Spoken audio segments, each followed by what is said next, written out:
The Avengers. That's what we call ourselves. Sort of like a team. Earth's mightiest heroes type thing. Avengers, time to work for a living. That's my secret. I'm always angry. I am on the side of life. You get hurt, hurt him back. You get killed, walk it off. I'm here to talk to you about the Avenger Initiative. I'm your host, Andrew, and I'm here to talk to you about the Avengers. Welcome to episode 77 of Some Assembly Required, your weekly adventure into the annals of Earth's mightiest heroes, the Avengers. This week, we are taking a look at Avengers number 72, Did You Hear the One About Scorpio? This week's issue is written by Roy Thomas, pencils by Sal Buscema, inks by Sam Grainger, letters by Sam Rosen, and it comes to us in January of 1970. Yes, folks, it's official. We have left the 1960s, at least as of the cover date. Again, the cover date and the actual date of publication don't always line up perfectly. In fact, in reality, they rarely line up at all. However, for ease of comparison, we are using the cover date as opposed to the actual publication date. So this issue marks our departure from the 1960s. Taking a look at our cover, this is a great cover. The coloring is excellent, it's eye-catching, it really draws me in, wants me to read the issue, to take it all in. The Avengers are front and center with plenty of action to go around. The villain is very clear, and they even include the Kid of the Zodiac, which we will see plays a minor role in the events of the issue, but really I get an excellent sense of exactly what this issue is going to be just based on this cover, and I really appreciate that.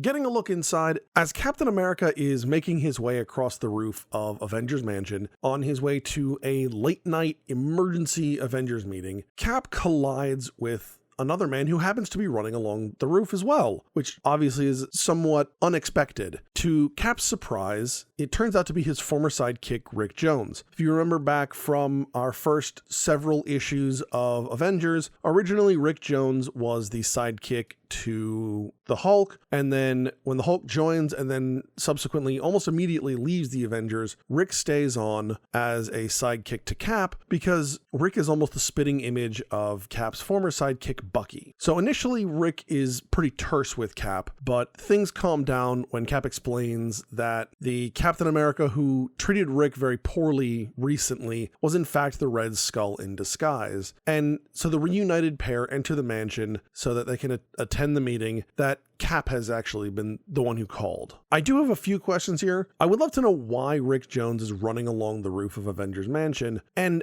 why the Avengers fairly consistently insist on using the rooftop entrance to Avengers Mansion, especially when they're in costume. You know, to an extent, I could understand it if they're trying to be sneaky when they're in civilian clothes so people don't identify who they are outside of their costume personas and their secret identities, if you will. But it's fairly common knowledge which heroes are members of the Avengers. So this degree of sneaking around seems to be a bit excessive to me. Also, we will see throughout this issue, Rick Jones apparently has a obsession a little bit, if you will, with running along rooftops and making entrances through unconventional means. On top of that, I mentioned that Rick and Cap had a bit of a falling out. That took place during Captain America 115 through 119. So the Red Skull took and used the Cosmic Cube to swap appearances with Captain America, and Rick happened to run into the Red Skull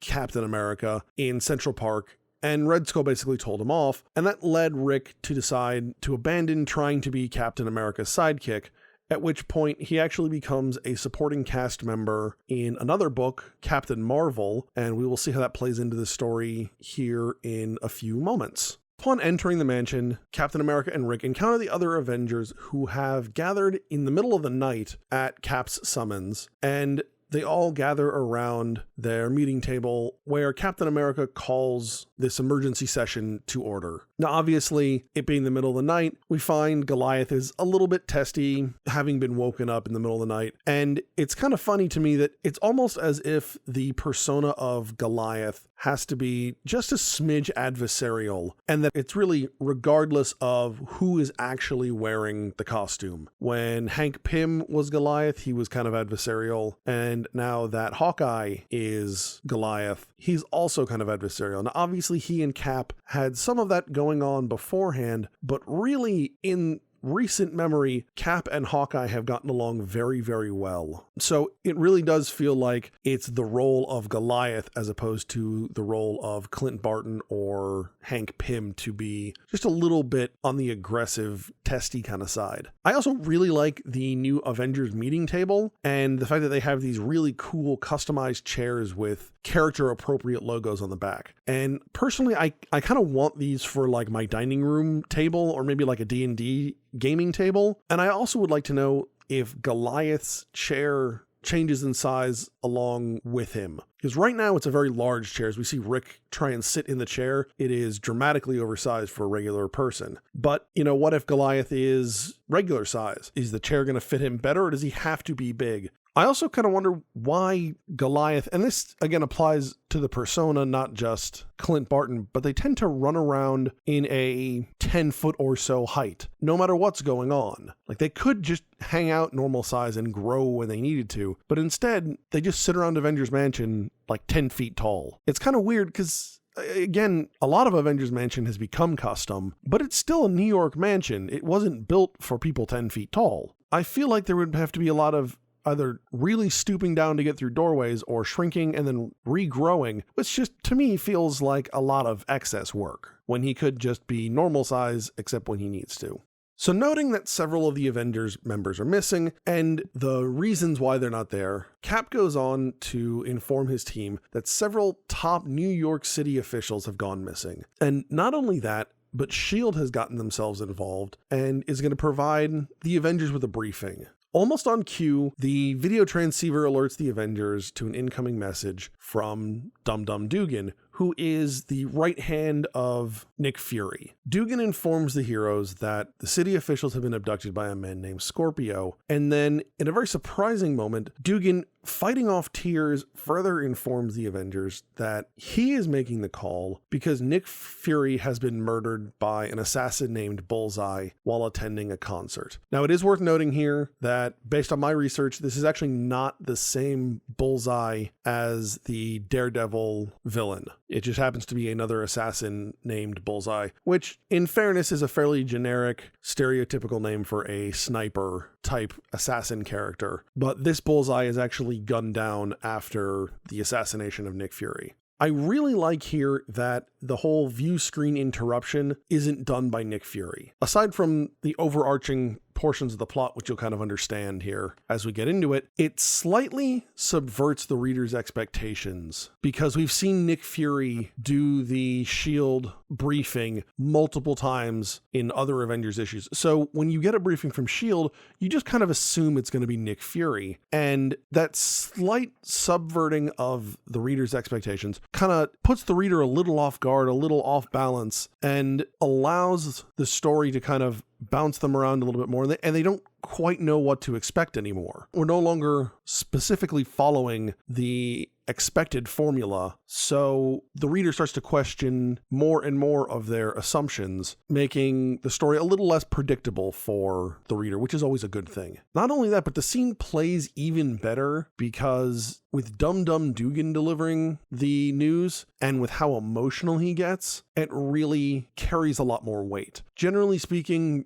Dum Dum Dugan is a little stoic, if you will. Not stoic isn't quite the right word, but he's not the kind of guy to wear his emotions on his sleeve. So to see him get choked up over Nick Fury, it really tells me a lot about what Fury means to S.H.I.E.L.D. as an agency and also to Dugan as a personal friend. And the idea of Nick Fury's death just adds that much more weight to what's coming further in this issue.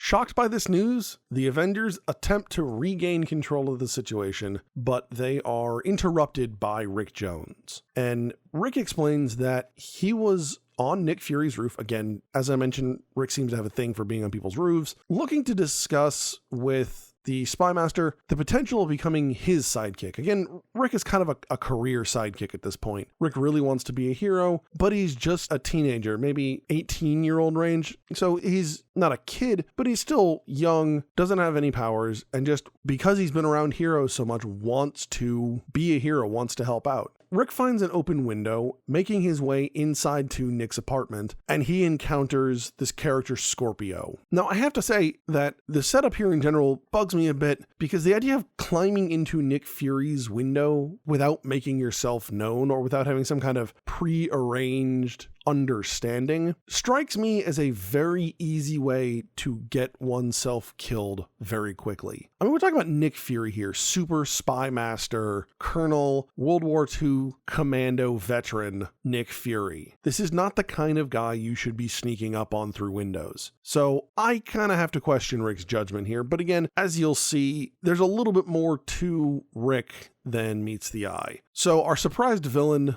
Scorpio, unleashes an energy blast at Rick from this key to the Zodiac. Now, unbeknownst to Scorpio, and quite honestly the Avengers, Rick has actually become connected to the Kree hero Captain Marvel, as I mentioned earlier. And as he struggles to get up, Marvel convinces Rick to give him a chance at Scorpio. So Rick slams together two golden bands that are on his wrists, and he switches atoms with Captain Marvel, releasing the superhero from the negative zone and sending Rick in his place. Really what this connection is that after having turned on the Kree Empire in order to defend Earth, Captain Marvel, and again, this is the original Captain Marvel for Marvel Comics. This is not the character now known as Shazam. This is the Kree hero Mar-Vell, M-A-R-V-E-L-L.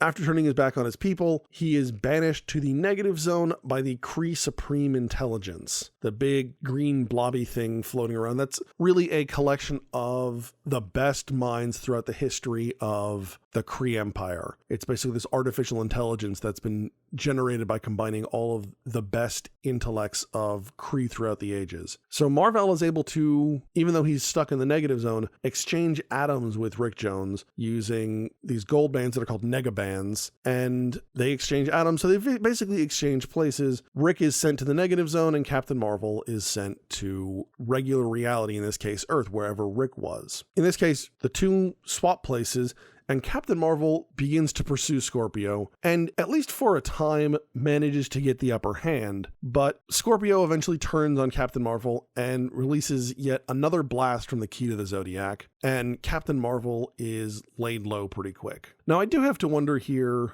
how much of each other's thoughts that Rick and Captain Marvel can hear, because when Captain Marvel first shows up, he is a little bit condescending about Rick, talking about how Rick wants to be a superhero, and he's really constantly on the edge of superheroes without being one. And although it's a little unfair, it's a fairly accurate analysis. Unfortunately, it feels a little bit like he's picking on Rick and kind of making fun of him for just being this superhero groupie, if you will. Also, this key to the Zodiac that we've now seen used twice has to pack really quite the punch, because it turns out on Rick Jones, Rick is thrown back, but then Captain Marvel is thrown back, and Captain Marvel is a really fairly powerful hero in the Marvel universe. So the fact that a single blast from this thing is knocking out Captain Marvel, or at least stunning him to the point where Zodiac can get away, tells me that this thing is really rather powerful. So Rick finishes up his story. Of course, he leaves out the personal connection to Captain Marvel and whatnot, but he presents the Avengers with a list of 3 city officials that was dropped by Scorpio as he was fleeing Nick Fury's apartment. And the Avengers are stunned to discover that the list matches exactly the list that Captain America had from S.H.I.E.L.D. of the kidnapped city officials. Obviously, this whole situation is somewhat abnormal, kind of unusual, so Captain America is about to press Rick for more answers when he is cut off by a voice coming from their display screen. And this is more than a bit unsettling, because at this point, the view screen just starts talking on its own. And this is a really great sci-fi suspense horror trope where technology like this view screen starts to gain a mind of its own, and it really sets the scene here and gives Scorpio a bit more gravitas in that he's able to turn the Avengers' own equipment against them. So as this voice is coming through on the view screen, suddenly the face of the three men appear on the screen, and then almost as unannounced, the faces begin to dissolve and merge into a single face, that of Scorpio. And again, this is really cool. The whole time Scorpio's talking, he's threatening the Avengers, and on Scorpio's command, the entire view screen just explodes in a massive fireball in, although a very impressive vain attempt to get rid of the heroes. I really enjoy this blurring of the three images into one. I think it's a really cool effect. I'm kind of wondering to myself, though, and now I guess I'm wondering to you guys, whether or not it would be better or worse if they'd given themselves a little bit more space and maybe try and use an entire page for it. Maybe like a 9-panel layout, something like that. Admittedly, there isn't any kind of like extra fluff in this issue, so I don't know how they would have added or subtracted from places to make that happen, but I think it would have just been it's kind of an interesting thought experiment to me. How could this have been a little bit different? And would that different have been better or worse? Again, this is also a demonstration of exactly how powerful the key to the Zodiac is, because it's able to destroy the view screen from a remote location. Again, Scorpio is not in Avengers Mansion, and he's able to attack the Avengers in what is generally considered their safe place, their home. As a result of this blast, the Avengers are knocked unconscious, and when they awaken, they find themselves imprisoned by Scorpio, unable to move or speak. In front of them is standing Scorpio, gloating over the Avengers, and he reveals his co-conspirators, the criminal cartel called Zodiac. It becomes pretty clear to the Avengers rather quickly that all of these actions that Scorpio has been taking have been a means for Scorpio to become welcome back to the Zodiac. It's unclear why Scorpio was kicked out of the Zodiac, but it's very apparent that he had done something to offend them or to warrant his exclusion from the organization, and this is his attempt at gaining entrance once again. So the rest of the Zodiac are really pretty on point with their villainous theming, though admittedly some are better than others. Obviously, the Zodiac's theming, based on their name, is the 12 symbols of the Zodiac. Really what this feels kind of like is a Halloween party, and we've all been to one of these where there are some people who do the bare minimum, and there are some people who go all out. It's like Office Space with the 19 pieces of flair. Are you going to do the bare minimum, or are you going to have 35 pieces of flair? And this is actually the first appearance of the Zodiac, with the exception of Scorpio, who first appeared in Nick Fury Agent of S.H.I.E.L.D. #1. And really, the Zodiac thing is kind of their shtick. They're different humans who dress up and, to an extent, act like the various symbols of the Zodiac. Now, while Scorpio is distracted talking to Ares, who is the leader of the Zodiac, Yellow Jacket is able to use his control over ants, because he still has that built into his costume, in order to free the Avengers by sending the insects into the control devices for the beam that is holding the Avengers captive. This catches the Zodiac completely off guard, and with the sudden turn of events, the Avengers are able to take the offensive. It's great that despite the fact that Yellow Jacket can't move, he still uses his control over ants as a means of escape. What this shows me is that the writer and artist here, because again, remember, we're using the Marvel method here, so there is a much more significant input from the artist here. But it shows me that these two men really understand these characters inside and out, and that they can make a full use of the character's array of abilities in order to suit the plot as they choose. They're not forced to continually rely on one gimmick or another. They have multiple options that they can execute as they deem necessary. As the Avengers take on various members of the Zodiac, they are absolutely floored to find out that when Scorpio unmasks himself, he is none other than Nick Fury. And although the Avengers have tons of questions, Nick is fairly insistent that first they need to deal with the situation, with the threat at hand. And I would have to agree with the Avengers, because Scorpio being revealed as Nick Fury honestly generates more questions than it answers, on top of being an excellent plot twist. It explains a little bit as to why Scorpio was in Nick Fury's apartment, because it turns out Nick Fury was in Nick Fury's apartment, but at the same time, there's just a whole mess of questions that are now on the table that need to get addressed, and to an extent will get addressed by the end of the issue. Even with Scorpio's defection as Nick Fury, the fight is still fairly one-sided. It originally starts off as 5 against 12, and then with the switching of sides by Nick Fury, it ends up 6 against 11, which is still pretty terrible odds. And part of me just assumes, I guess that's what makes them superheroes, but at the same time, this still seems like a poor decision to continue the fight when you're outnumbered almost 2-1. If I'm going into some kind of situation, some kind of fight, and again, I'm not a fighter by nature, I'm, talking video games, things like that, I really try and avoid it unless I'm certain to win or I'm going in with massive numerical superiority. And in this case, the Avengers are going in with neither. So on one hand, it makes their victory more heroic. On the other hand, it kind of makes their decision dumber. Obviously, the Avengers are making themselves busy with the Zodiac. Meanwhile, Rick and Captain Marvel take a moment to discuss what has to be done. And although Captain Marvel really does desire to get involved and to help the Avengers, in the end, he and Rick both agree that Rick has to do what he feels best. And in this case, it's Rick rushing off to help the Avengers in whatever way he can. Again, this goes back to the monologue Captain Marvel had about Rick and how Rick wants to be a hero and constantly surrounds himself with heroes, but he isn't a superhero. He doesn't have the powers.